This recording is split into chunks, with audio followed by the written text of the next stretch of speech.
여야 정치 고수와의 속 시원한 정치 대담 오픈 토크 시간입니다. 김영우 전 국회의원과 함께하도록 하겠습니다. 어서 오세요. 네, 안녕하세요. 대선 전에 만나 뵙고요. 네. 대선이 끝나고 다시 처음 뵙습니다. 대선 얘기를 안 할 수가 없습니다. 5년 만에 정권 교체가 됐는데 이 부분에 대한 의미도 있고 또 한 가지는 불과 0.7%포인트 차이, 이전에 없었던 정말 그야말로 초박빙의 신승이다. 이 부분에도 또 의미를 둬야 되지 않을까라는 생각이 드는데 어느 쪽에 좀 비중 두고 계십니까? 그러니까 생각했던 것보다도 더 초박빙이었어요. 그래서 정말 조마조마했는데 그래도 정권 교체를 해야 된다라는 국민 여론이 항상 높아왔거든요. 예. 그것의 그 최종 결과는 그것을 반영했다 이렇게 보고요. 하지만은 정권 교체와 함께 정말 앞으로 신임 대통령이 넘어야 될 산이 높죠. 국민 통합입니다. 우리가 선거 결과만 보더라도 우리나라 정치가 완전히 두 쪽 났다. 네. 이렇게 볼 수가 있잖아요. 그렇기 때문에 이 국민적인 갈등, 이 앙금을 어떻게 잘 국민 화합으로 만들어낼 것인지는 신임 대통령이 가지고 있는 가장 큰 숙제죠. 정치권에서 흔히들 선거 끝나고 나면 민심이 무섭다 이 얘기 정말 많이 합니다. 이번 선거가 끝나고 나서 이번 민심이 보여준 것은 무엇이라고 생각하십니까? 정말 민심은 이렇게 보면은 전체적으로 봤을 때는 절묘한 것 같아요. 그렇기 때문에 우리가 선거 결과를 놓고는 이제 정치권에서 다양한 해석이 있습니다만은 왜 이렇게 나왔을까? 이것은 양쪽 진영이 아마 이 과정을 선거 과정도 그렇고요. 조금 자기 성찰이 좀 필요하지 않나 싶습니다. 예. 승패를 떠나서. 그래서 이제 국민의힘 같은 경우에는 사실상 상당히 안철수 후보와의 단일화 이후에 상당히 대세론 쪽으로 많이들 이야기를 했단 말이죠. 하지만은 막판 선거 이틀, 3일 전부터 약간은 회의하지 않았나 싶습니다. 그런 점은 반성해야 되겠죠. 결국 선거는 마지막 최후의 순간까지 최선을 다해야 된다라는 생각을 하고요. 그다음에 결국 정권 교체가 이루어지지 않았습니까? 그러면은 민주당의 경우에는 무엇을 잘못했는지 또 문재인 정부에서는 어떻게 공정이라는 가치, 상시라는 가치 이런 것이 훼손됐는지에 대해서 반성을 하는 게 맞겠죠. 윤석열 당선인을 지지했거나 또 그렇지 않았거나 이제는 우리나라를 위해서 우리의 미래를 위해서 윤석열 당선인이 정말 훌륭한 대통령이 돼야 되는 그런 바람과 소망을 갖고 있을 겁니다. 윤석열 당선인 입장에서는 본인을 지지하지 않았던 그 절반의 마음을 사기 위해서 다시 돌리기 위해서 어떤 노력들을 해야 된다고 생각하십니까? 일단은 우리가 말은 이제 국민 통합 정부나 아니면 국민 화합, 일치 단결 이런 걸 말은 할 수 있습니다. 상당히 근데 추상적이죠. 그런데 그런 국민 화합과 단결을 만들어낼 수 있는 것은 우리가 인사가 만사다 얘기를 하는데 결국은 인사에서 좀 드러나는 것 같아요. 그러니까 사실 문재인 정부 지난 5년을 돌이켜 보면 국정 운영을 하는 그런 그 국정 운영의 책임자를 자기 쪽 사람들, 자기 진영에서만 찾았단 말이죠. 예. 그리고 또 전문가들 별로 이렇게 중요하게 생각 안 하고 그렇기 때문에 그것이 결국은 문재인 5년 국정 실패로 갔다 이렇게 생각을 하기 때문에 결국 국민 통합이 가장 중요한데 그것을 구현하고 실현하는 것은 인재를 널리 등용하는 것이다. 진영에서만 찾지 말고 전문가 중요시 해야 되고요. 또 중도가 됐든 진보가 됐든 보수가 됐든 그 진영을 초월해서 그런 인사를 하는 것이 굉장히 중요하다. 그게 아마 이제 인수위 구성과 또 초기 내각 구성에 드러나게 되겠죠. 그야말로 윤석열 정부의 그림을 그리는데 지금 말씀하신 것처럼 인수위원회가 하나의 주춧돌이 되지 않겠습니까? 그야말로 시발점이 될 텐데 과거 인수위에서 활동을 하셨어요. 했었죠. 그렇기 때문에 그 경험을 되살려서 인수위가 왜 이렇게 중요한 건지, 얼마나 중요하길래 많은 사람들이 이렇게 얘기를 하는지 거기에 대해서 이렇게 충분히 인지하지 못하신 시청자분들도 계실 테니까 설명을 좀 쉽게 부탁드리도록 하겠습니다. 인수위라는 것은 이제 공식적으로 대통령 취임 이전에 여러 가지 앞으로 실현시켜야 될 국정 기조를 잡는 겁니다. 또 그런 국정 기조 하에서 실현시켜야 될 정책 과제들을 정리를 하는 거죠. 그리고 현재 정부가 추진해왔던 그런 많은 국정 과제들 이런 것도 재점검을 하는 것이고요. 그러니까 정말 중요하죠. 그리고 제가 느끼기에는 우리나라는 대통령과 대통령 당선인 사이의 인수가 업무 인수가 잘 이루어지지 않았어요. 네. 저는 그게 가장 큰 비극이라고 봅니다. 단절이 되는 경우들이 많이 있었죠. 그렇습니다. 그리고 특히 현직 대통령과 대통령 당선인이 마주 앉아가지고 많은 국정을 논의할 수가 있습니다. 저는 미국의 경우에 그런 걸 또 잘 하잖아요. 그러니까 저는 그게 항상 아쉬웠어요. 전직 예. 대통령이 늘 뭐 불행한 그 최후를 맞았는데 그런 것이 굉장히 중요하다 생각하고요. 어쨌거나 정해진 기간에 인수위를 지금 코로나 팬데믹 상황 아닙니까? 그러니까 윤석열 후보도 이야기를 했듯이 빨리 인수위 구성해서 국정 기조를 담아야 되고요. 그것이 누가 봐도 국민 통합 정부를 지향하는 인수위구나라는 것을 인지할 수 있도록 느껴질 수 있도록 해야 되겠죠. 이 정책을 미리 엿볼 수 있는 기구이기도 하지만 또 당선인의 인사 시스템의 인선의 어떤 면면을 그 스타일을 좀 파악하는 또 하나의 또 시험대가 아니겠습니까? 그렇죠. 이제 인수위가 언제 꾸려지느냐, 인수위원장이 누가 되느냐, 인수위원들은 누가 되느냐, 어느 쪽 사람들이 많이 인수위에 참여하느냐 가지고 엄청나게 기사가 이제 쏟아져 나올 예. 겁니다. 그걸 보고 이제 판단하겠죠. 그래서 어떤 스타일을 좀 선호하느냐 뭐 그렇죠. 이런 것들도 스타일 그다음에 또 통합이라는 가치 또 전문가 기용에 대한 거 뭐 이런 거 등등 해가지고 첫 단추예요. 인수위 만드는 것이. 그래서 굉장히 중요하고 첫 단추를 잘 꿰는 것이 굉장히 중요하겠죠. 그 중에서도 인수위원장 그 꼭지점이기 때문에 안철수 대표 얘기를 많은 언론들이 하고 있었고 실제로 많이 주목을 했고 오늘 윤석열 당선인과의 오찬 회동이 있었기 때문에 뭔가 얼개가 나오지 않을까라는 생각 많이 했는데 전혀 관련 얘기 없었다라고 일가를 했습니다. 어떻게 보고 계십니까?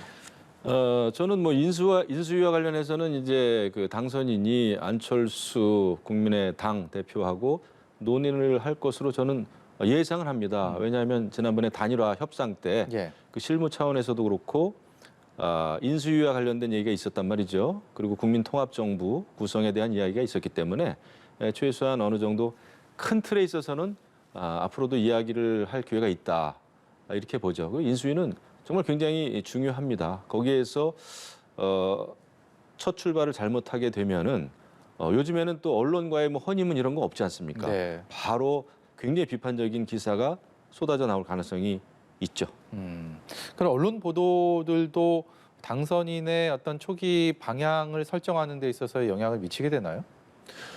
그렇죠. 왜냐하면은 뭐 정치라고 하는 것이 결국은 국민 여론인데 그 국민 여론이라고 하는 것은 언론에서 상당히 많이 그 영향을 주죠. 그래서 예전에도 보면은 어떤 인수위원이 지금 점쳐지고 있다. 인수위 참여할 것 같다라는 게 기사가 나오면은 그거에 대한 또 반대 여론도 막 들끓지 않습니까? 예. 그런 그것이 이제 여론 형성 과정인데 그런 과정을 거치더라고요. 네. 그래서 중간에 또 바뀌기도 하고 뭐 그렇습니다. 현장 기자들은 그런 보도들이 정말 피곤했던 기억이 새록새록 납니다. 고달프죠. 그리고 돌이켜 보면은 지난 그 이명박 정부 그때 이명박 당선인 시절에는 우리가 외국인 그러니까 국가 경쟁력 강화 특별위원회에는 401 전 재무부 장관하고 외국인이 공동위원장도 하고 그랬습니다. 예. 최초로. 그랬기 때문에 여러 가지 이제 인수위는 그 새로운 정부가 지향하는 바에 대해서 그런 국민들에게 정책 기조와 이미지를 각인시키는 거거든요. 그래서 제가 볼 때 굉장히 중요합니다. 김병준 전 비대위원장 그리고 김한길 전 대표 얘기들도 나오고 있고 그리고 뭐 김종인 전 위원장은 어떻게 또 역할을 할 수 있을지에 대해서도 관심이 많이 쏠리는 것 같습니다. 이런 이른바 좀 원로들의 어떤 이번 새 정부에 있어서의 역할은 어느 정도로 생각을 하고 계십니까? 지금 이제 다들 뭐 훌륭한 분들이니까 뭐 당선인이 또 여러 가지 고심을 하겠습니다만은 이거는 100% 제 개인적인 생각입니다만은 이번에 인수위는 굉장히 특수합니다. 코로나 팬데믹이라고 하는 코로나19 상황에 대처를 해야 되기 때문에 어떤 명망가 위주보다는 굉장히 이런 코로나 상황에 대처를 하고 그다음에 또 먹거리, 뭐 일자리 이런 문제를 실질적으로 많이 해소할 수 있는 그런 능력을 가진 분이 인수위원장 하는 게 좀 어떤가 싶어요. 저는 네. 그런 면에서 다들 그런 분들이 능력들이 있으시죠.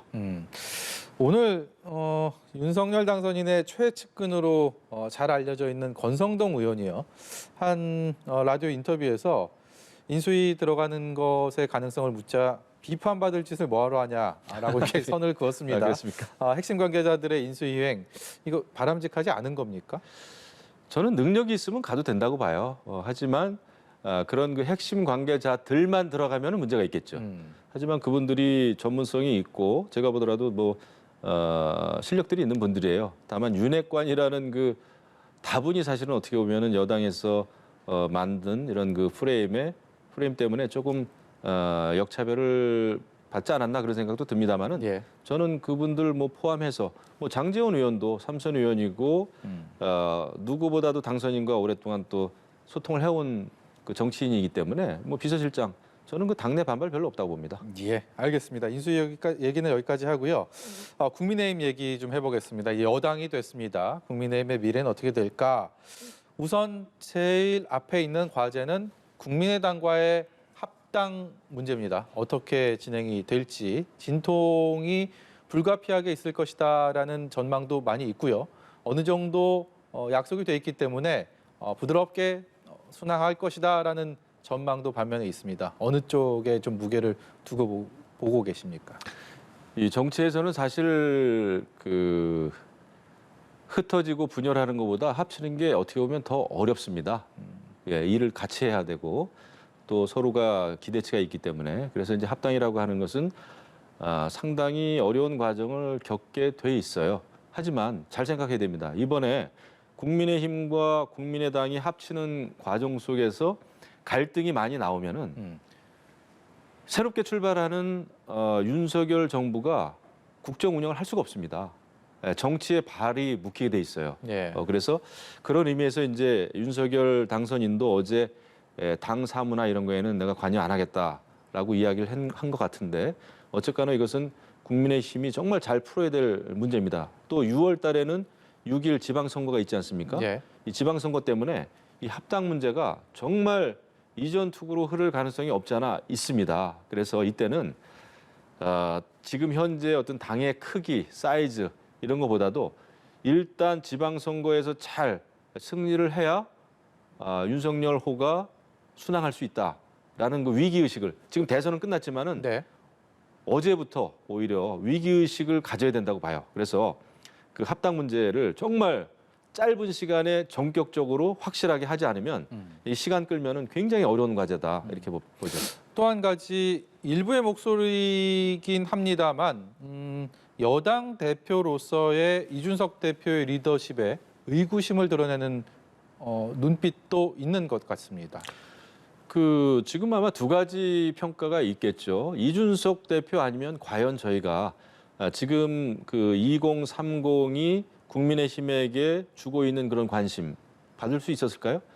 저는 그거 불가능했다고 봅니다. 솔직히 지난해 4.7 서울시장, 부산시장 재보궐선거 때도 그랬고 예. 이준석 대표가 몰고 온 어떤 긍정적인 효과는 어느 누구도 폄훼할 수 없다 생각합니다. 다만 여러 가지 뭐 안철수 대표와의 문제라든지 아니면 이제 단일화 과정에서도 좀 그랬고 그다음에 이제 여러 가지 뭐 이 말 저 말이 있죠. 페미니즘과 관련해서도 그렇고 여성표가 오히려 좀 달아나지 않았냐 이렇게 보는 측면이 있으니까 공과 과는 분명히 있다고 보는데 예. 전체적으로는 대선에서 이겼다고 하는 것은 그 결과가 보여준 것이니까 아쉬운 점이 뭐 없지 않아 있습니다만은 이준석 대표 열심히 했다고 평가를 해야 되겠죠. 예. 여당과 여당이 자리를 맞바꾸면서 여소야대 국면이 됐습니다. 한 2년 정도는 또 이 국면대로 흘러갈 수밖에 없는 상황이기 때문에 어떻게 협치를 하느냐가 가장 큰 과제인데 김영우 의원께서는 뭐 여대 야소, 여소야대 다 겪지 겪었죠. 않으셨습니까? 네. 실제로 이런 여소야대 국면에서 여당 의원으로서는 어떤 것들이 가장 어렵고 어떤 처신을 돼야 됩니까? 보통 여당 의원들은 이제 여당 국회의원이 되면 국정 운영, 대통령의 국정 운영 방향 또 기조를 잘 서포트해야 된다라는 거를 상당히 많이 심리적으로 생각을 그렇게 하기 쉬워요.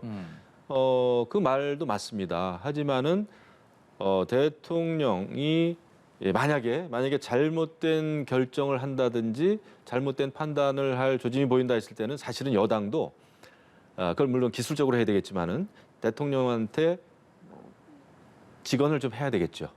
근데 가능한 한 갈등을 일으키는 그런 방법이 아닌 그런 방법을 동원해서라도 견제를 해야 되고 그다음에 결국은 대야 협상하는 데 있어서 여당은 양보를 좀 해야 돼요. 솔직히 말씀드리면 저희가 이제 야당 때도 굉장히 어떻게 보면 독한 여당을 만나가지고 고생을 좀 했습니다마는 여당이 양보할 거는 또 양보해 가면서 협치라고 하는 가치를 실현시켜야지. 그렇지 않고 대선에서 이겼으니까 우리는 우리 갈 길 간다 마이웨이 하면은 그 쉽지 않을 거예요. 그리고 지금 초박빙의 선거 결과가 나왔기 때문에 특히 이런 상황에서는 선거에 패한 진영에 대해서 상당히 그 배려하는 한두 마디를 하더라도 말이죠.